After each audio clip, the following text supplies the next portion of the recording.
Public health, HIV, and social justice.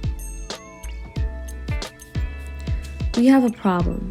HIV, or human immunodeficiency virus, is an issue attacking the health of humanity, for which there is no cure. Approximately 37.9 million people across the globe have HIV. According to the World Health Organization, 770,000 people died from HIV in 2018. Having HIV reduces your quality of life. A person living with HIV has to deal with a range of HIV-related symptoms for longer periods.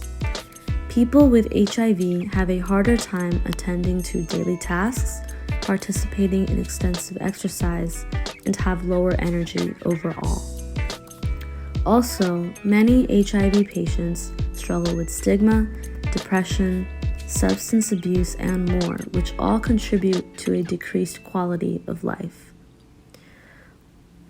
While antiretroviral therapy, or ART, exists for HIV, it does not cure the disease.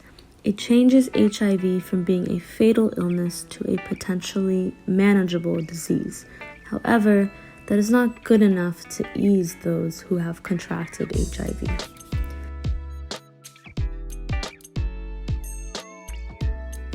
Meet Leo. He is 9 years old and has HIV, which was passed down from his mother.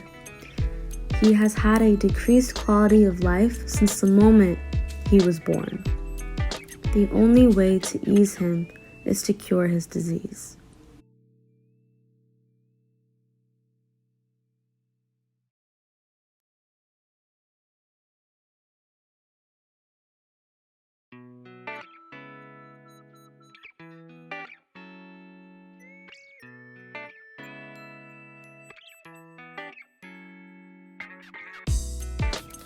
Our job is to develop a drug that will cure HIV. A cure for HIV would decrease the burdens on the health of the global population and would improve public health everywhere.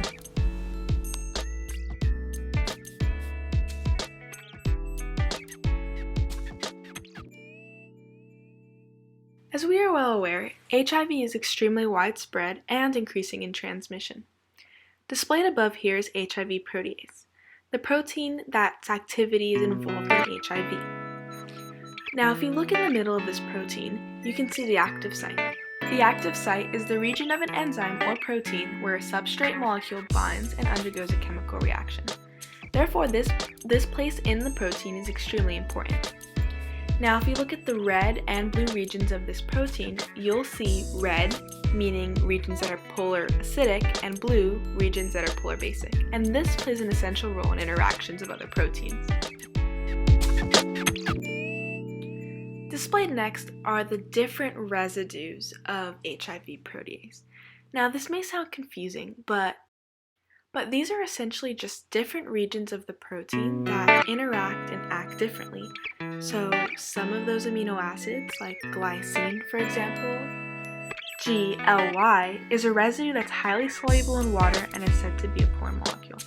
Therefore, these different residues, depending on what the amino acid is, have different interactions. But in more basic terms, we want to develop a drug that will interact with regions of the protein and ultimately disrupt its function. So that's why it's super important to understand what each region does and how it acts. In fact, that's what a drug does.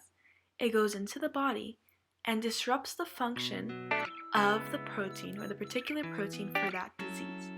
In this case, we want to disrupt the function of HIV protease. Now, our job is to figure out how to do that. Now, after spending countless hours in the lab, as you can see here in our videos, we decided to use a method called nanotechnology in order to deliver our drug. Now, nanotechnology is exactly what it sounds. It's a very tiny tool that is used to deliver the drug and actually interact with the HIV protease. Therefore, with the public interest in mind, we were able to develop a drug that ultimately disrupts the function of HIV protease and is delivered by nanotechnology. Now, this will ultimately improve the quality of life of those suffering with HIV. Once clinical trials and testing is over and our drug gets FDA approved, we will be able to release the drug into the public in order to improve the lives of those suffering from HIV. Our hope is that for people like Leo to have a better quality of life.